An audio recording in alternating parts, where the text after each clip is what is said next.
Labadiena. Darbo savaitę akcijų rinkose užbaigėme optimizmo gaidelę.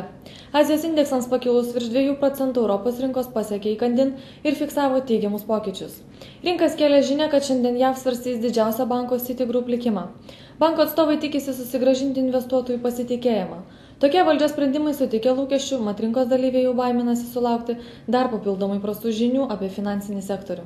Naftos kaina į viršų kėlė lūkesčiai, kad didžiųjų valstybių vadovai priims palankius sprendimus, kaip palaikyti rinkas ir pristabdyti ekonomikos lėtėjimą. Pabaltijo akcijų rinkos išskyrus Talino biržą fiksavo teigiamus pokyčius. Nors ir nėra tiesioginės užsienio rinkų įtakos šiems biržoms, tačiau emociškai ir techniškai rinkos dalyviai dažnai reaguoja panašiai kaip ir Europa, Azija ar JAV. Vilniaus vertybinių popierių biržos indeksas atsitiesė iki 0,98%. Investuotojus paveikė žinia, kad vienas gerai žinomas smulkusis rytų skirstomųjų tinklų akcininkas jau keletą dienų iš eilės dideliais kiekiais perka šios bendrovės akcijas, kurių kaina kilo beveik maksimaliai.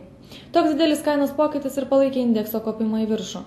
Bendrovei Lietuvos jūrų laivininkystė paskelbus apie sumažėjusi pelną akcijų kaina krito beveik 6%, tačiau apyvarta nebuvo didelė. Nuo likvidesnėse pozicijose kaip TVLT, Ūkio bankas, Lifosa ir toliau dominavo pardavėjai stumdami kainas žemyn. Iš bankinio sektoriaus vienintelės Snoro banko akcijos fiksavo teigiamą 6,9% kilimą. Artėjantis savaitgalis turėjo įtakos menkai biržos apyvartai, kuri buvo vos 2,5 milijonų litų. Rygos vertybinių popierių biržos indeksas šoktelėjo 1,07%. Aktyvumu ir teigiamų kainos pokyčių pasižymėjo Ventspils nafta akcijos. Net 20 000 Latvijos lato apyvartą pasiekė Liepājos Metalurgs akcijos, perleistos vienu stambiu tiesioginiu sandoriu.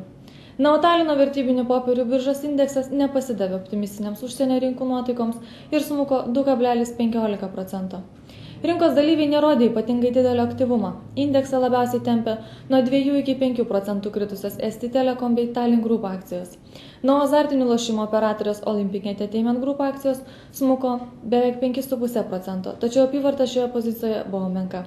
Iš viso šiandien biržoje buvo perleista akcijų už 940 000 eurų. Šiandieną naujienų tiek, gero jums savaitgalio.